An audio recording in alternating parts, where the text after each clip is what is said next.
Welcome to EdHead's virtual deep brain stimulation surgery. My name is Dr. Vanessa Mai, and today I will be showing you the 5-step process of helping a patient with movement disorders. Are you ready? Our patient is a 59-year-old woman named Ellen, who is 5 feet 8 inches tall, weighs 120 pounds, and has suffered from Parkinson's disease for the last 20 years. Ellen is an attorney and cannot leave court to take pills every 2 hours, which is the only way to control the unwanted movements caused by the disease. Before recommending Ellen for surgery, her neurologist, Dr. Thompson, will need to get a clear idea of how the disease impacts Ellen. He has determined that prescription medication alone can no longer control her symptoms. Let's take a look at the severity of Ellen's tremors. Because Dr. Thompson can no longer control Ellen's movements with medication, he has recommended her for deep brain stimulation surgery. That's where we come in. You will be assisting me as resident surgeon to perform 3 of the 5 steps of this procedure. Dr. Thompson has already evaluated our patient, which is step 1. We'll handle step 2, putting in the fiducials, step 3, performing the brain surgery, and step 4, putting in the battery packs. Finally, the patient will return to the neurologist for step 5, activating and setting the system. To begin, fiducials, or screws, are put into the patient's skull to act as markers for the surgery. They need to go firmly into the skull since skin moves around. We can't base precise measurements off of something that moves. Fiducials are typically set several days before the surgery. 6 fiducials are needed for this procedure. 2 will go in the forehead, 2 above each ear, and 2 in the back of the head. Why are the fiducials placed where they are? Good job! First, we need to numb the areas with a local anesthesia so the patient won't feel this. Inject the 6 locations with the local.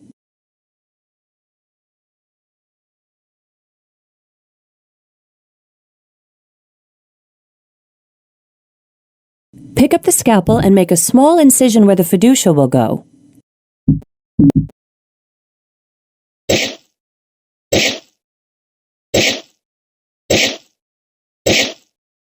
Use a lap sponge to blot away the blood. Now use the screwdriver to put the fiducial into the skull.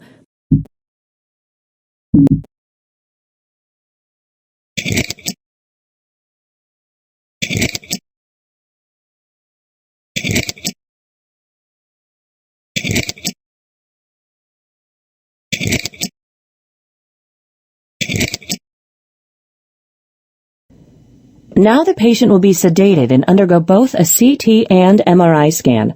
These 2 scans will be used to build a very detailed 3-dimensional picture of the skull and brain. The fiducials you put in earlier will be used as highly accurate markers during the surgery. We will be using a global positioning system, GPS, which helps plan our surgical trajectory in advance. The computer will combine the images and help us locate the subthalamic nucleus, STN. Take a look at this image.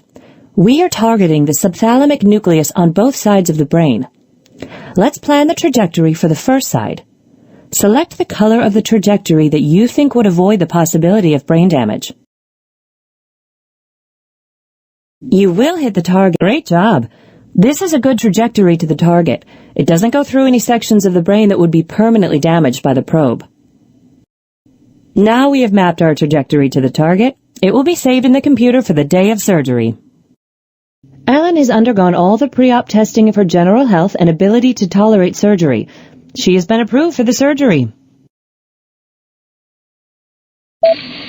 Ellen has already been put on the operating room table, which places her in a reclined position while supporting her head and neck with a brace.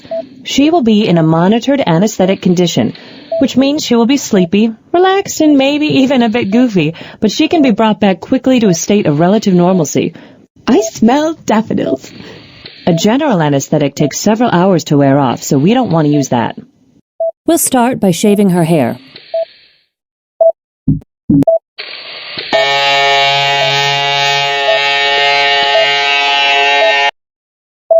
Now that we've selected a safe trajectory on the monitor, we need to map the same trajectory to the patient's head. In order to do this, we'll use non-sterile probes to register the position of the fiducials with the GPS system. This information will be used to determine where to put the incision marks.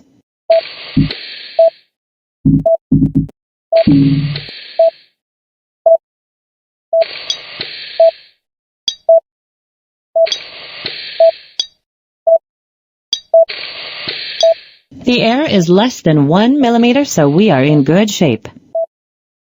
It's time to mark the scalp where we will make the incisions. We will make one mark on each side, since the left side of her brain controls the right side of her body, and the right side of her brain controls the left side of her body.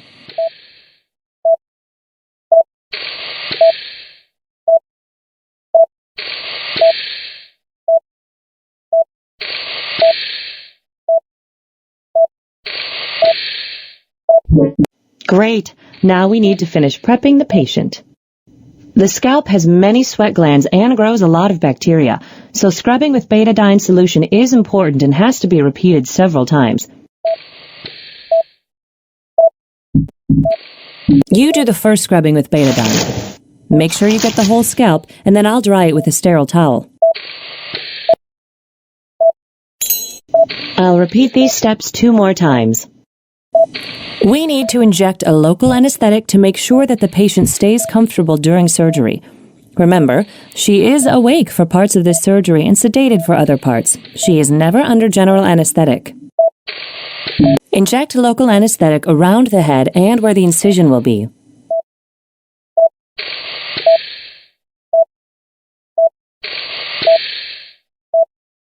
We will clean the scalp 2 more times using DuraPrep solution, making sure to scrub the fiducials.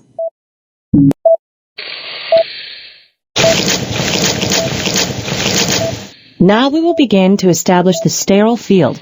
We both need to change our gloves and put on sterile surgical gloves. From this point forward, anything touching the scalp must be sterile. We need to put sterile towels around the scalp to further protect the patient from infection. I'll hold the towels in place with Ioban, a betadine-infused sticky plastic. Next, we'll put a layer of Ioban over the whole scalp.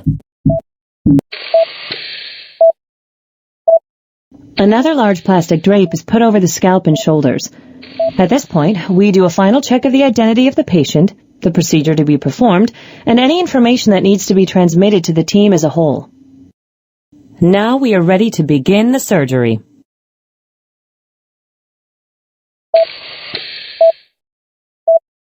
Take the scalpel and make an incision where we marked earlier.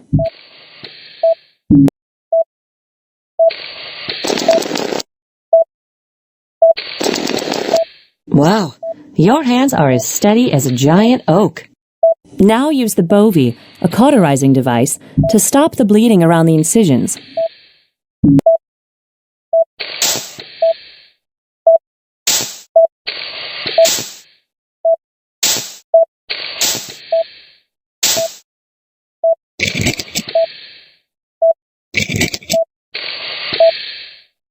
Take the drill and make 2 holes in the skull to expose our patient's brain.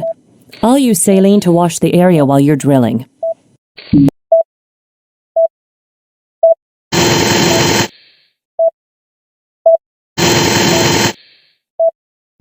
Why do you think I used a saline solution during drilling?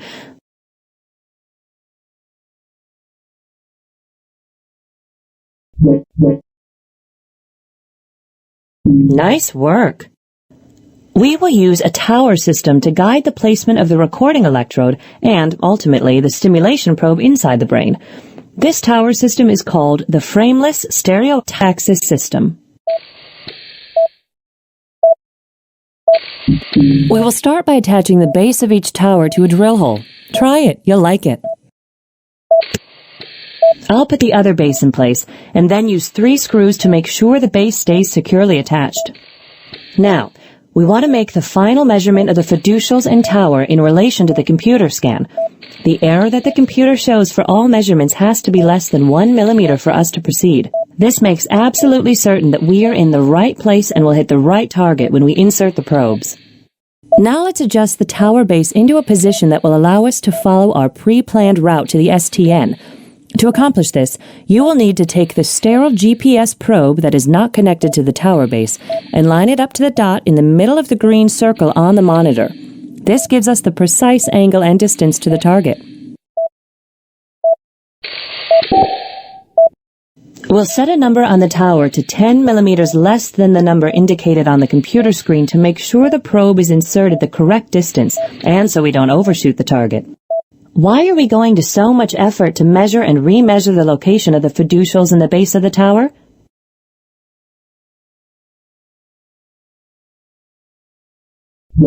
Awesome! Now we need to put the top of the tower on the base, which will guide the probe directly to the target.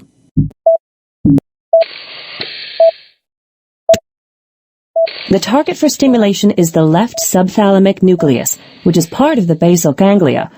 Stimulating this area will help control the tremors caused by the disease.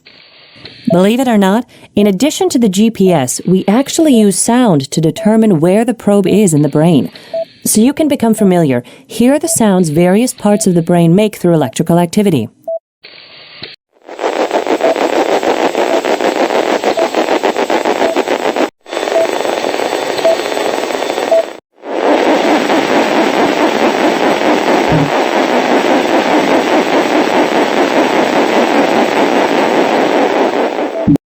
If all goes well, we will first skim by the thalamus, hearing it as we go, then we'll pass through a quiet zone without neurons, and finally, we'll hear the firing noises the STN produces. We are ready to insert the recording probe. The probe should go in about 10 millimeters shy of the target using our tower measurements. This allows you to slowly advance the last 10 millimeters without making a hollow groove in the brain. Do you think you can identify the part of the brain from the sound? Go ahead and slowly insert the probe until you think you are in the subthalamic nucleus.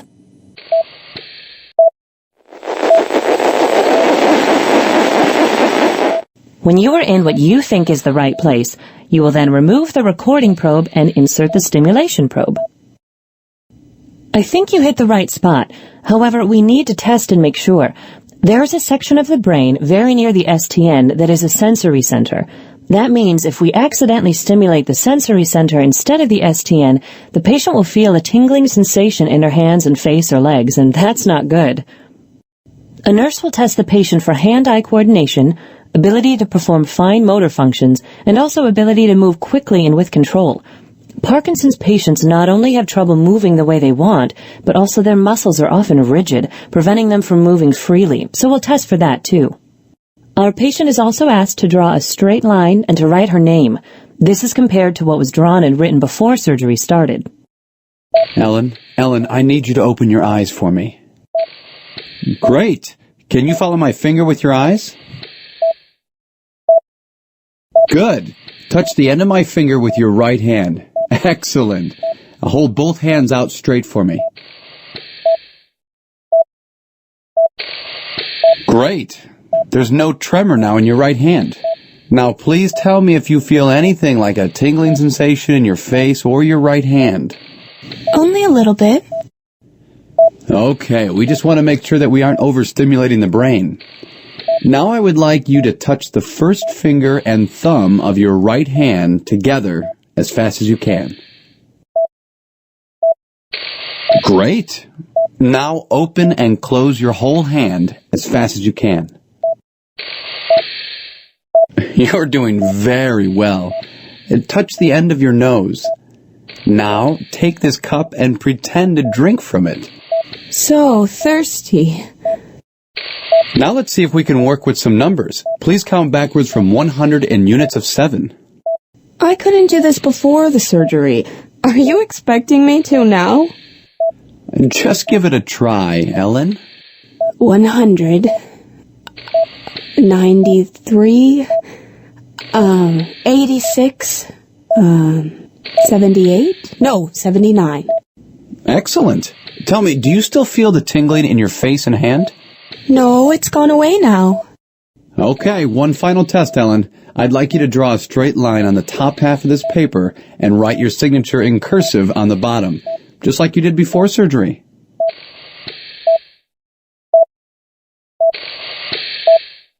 Wow, you can actually read it this time. Doctor, what do you think?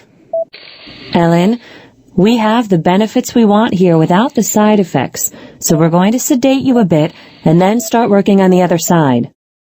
Why doesn't the surgeon do the testing with the patient?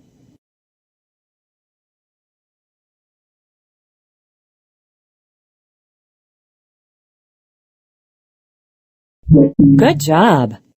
You did really well with the placement of the probe. It sometimes takes several tries to get the placement that does the patient the maximum amount of good without causing side effects. Now that we've finished preliminary testing with the left side of Ellen's brain, we need to make absolutely certain that the probe doesn't move when we close her up. In order to do this, we will use this plastic piece called a Pacman to hold the probes in place. Put a Pacman piece in the drill hole on this side of the patient's skull.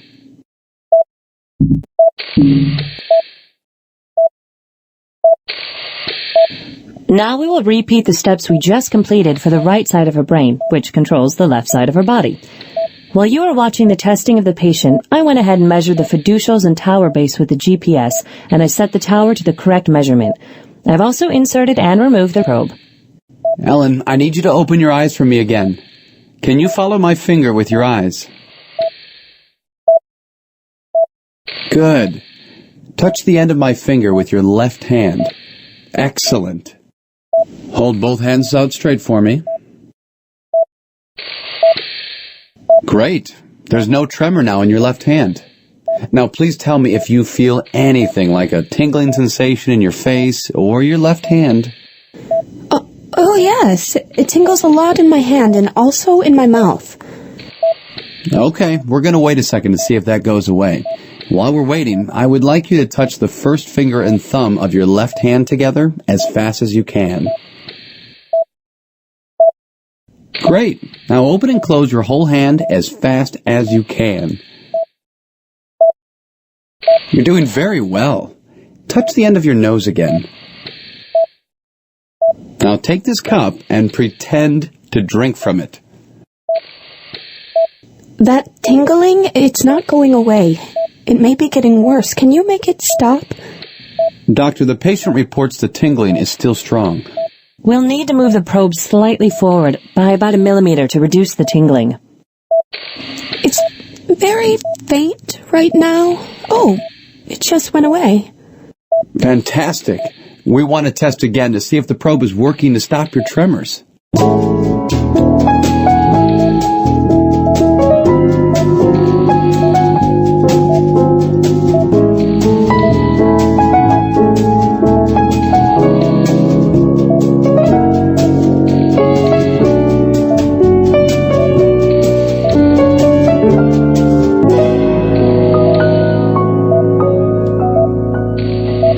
Great. Thanks for doing all that. The tremors seem like they're gone to me. Does it seem that way to you? Let's see what the doctor says. It does look like we have the benefits we want without the side effects. We're going to sedate you again, Ellen, and then we'll close up. It looks like we have that problem solved, and both stimulation probes are now in the correct locations of the brain. Now we need to make absolutely certain that the second probe doesn't move, so put a Pacman piece in the drill hole.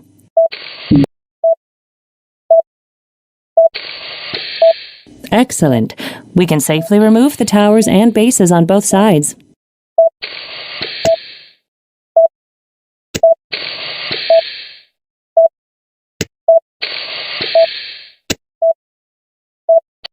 We want to be even more certain that the probes do not move, so we will put an additional plastic dome piece on top of the Pacman piece to hold the probes in place.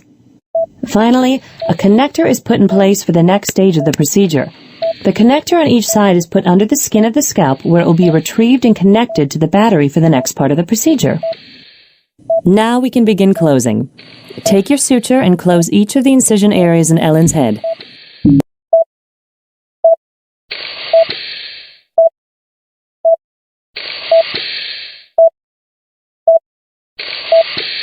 In addition to closing the incision areas, we will need to remove the fiducials and put a suture in each of those areas.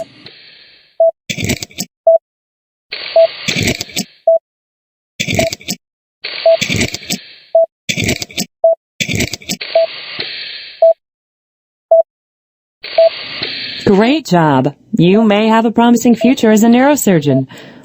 The next step of this procedure will occur about 2 weeks from now, after the patient has had a little time to recover.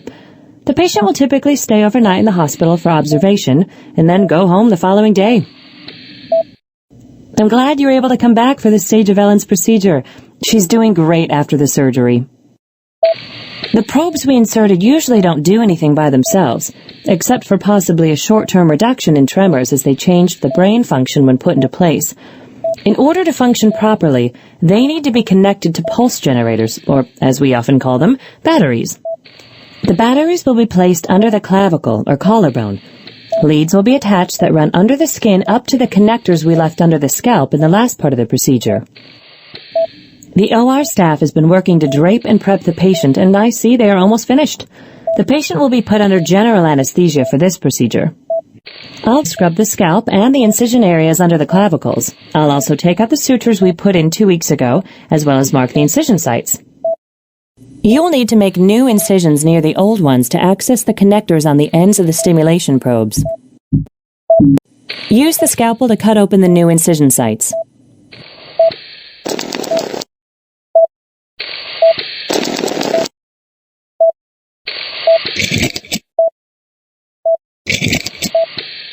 Now cut along the incision marks on both sides of the torso, just beyond the clavicles.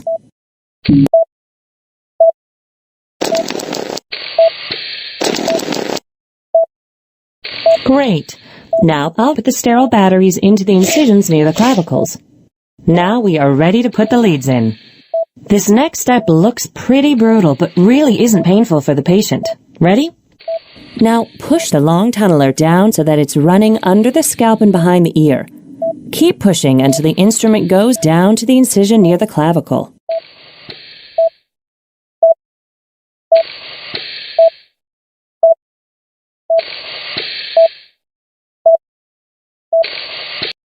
I'll use the long tunneler to grab the end of the lead and pull it back up under the skin to the top of the head.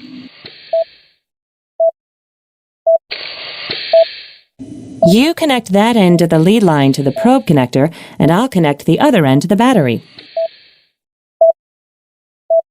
Good. Now I'll do that again on the other side to connect the other lead. We are just about done here. I need to test the batteries to make sure they work before we close. Then we just need to suture up the incisions on the head and chest.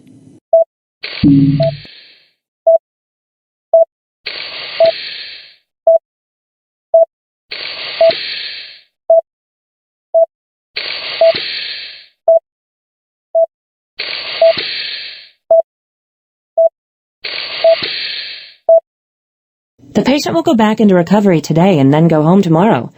After that, she will wait another 2 weeks before returning to the neurologist to have the deep brain stimulation system calibrated to her particular needs. I'd like you to observe this session so you can get a feel for it. Why wait 2 weeks before setting the system?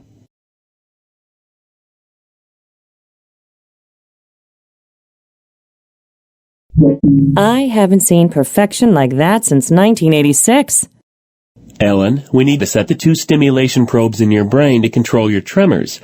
In order to do that, I'm going to set the stimulation at different levels, and I need you to tell me what you feel. We'll also do some handwriting tests and motion tests as we go. First of all, let's get a baseline measurement of your tremors with the system turned off. I'd like you to write your name with your right hand and with your left. Great. Now I would like you to hold your hands out straight and let's take a look. Okay, now bring your hands back in front of your chest. Let's see how that looks. We'll need to compare her current tremor level of severity to the level after we turn on the stimulation probes. Given the scale below, how severe do you think Ellen's tremors are? Correct. She cannot write legibly, nor can she drink. Now, Ellen, we'll turn the left stimulation probe on, which controls the right side of your body. There are 4 sections to the probe in your brain, and we will need to set all 4 sections. There are settings for amps, pulse width, and pulse rate. But for today, we're just going to concentrate on the amps. I've turned on the first section of the probe. Now I'm going to choose various settings for the amps and take notes on what happens at each setting. You tell me if you feel tingling or not.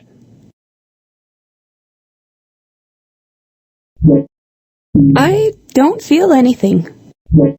I don't feel anything. I feel a little in my hand. Okay, I think we have a setting where you felt a little tingling in your hand. That will probably go away. Let's see how this setting is controlling your tremors.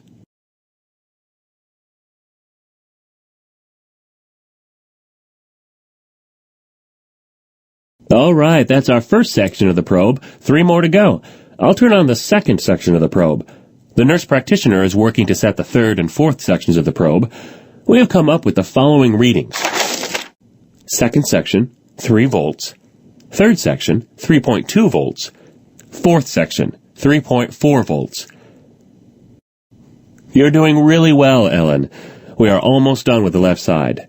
Let's do a handwriting sample and the movements again with all 4 sections of the probe on.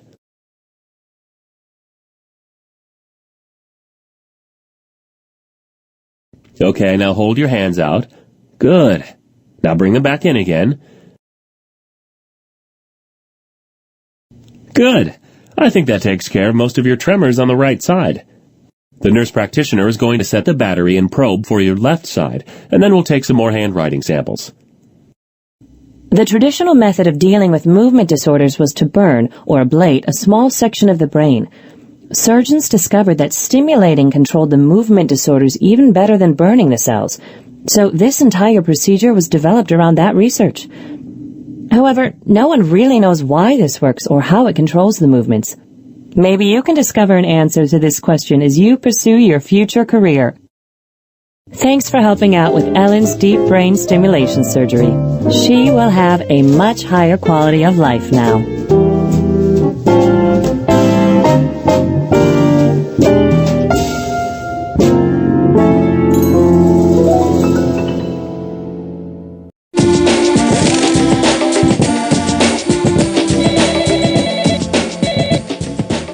Dr. Warner to the OR, please.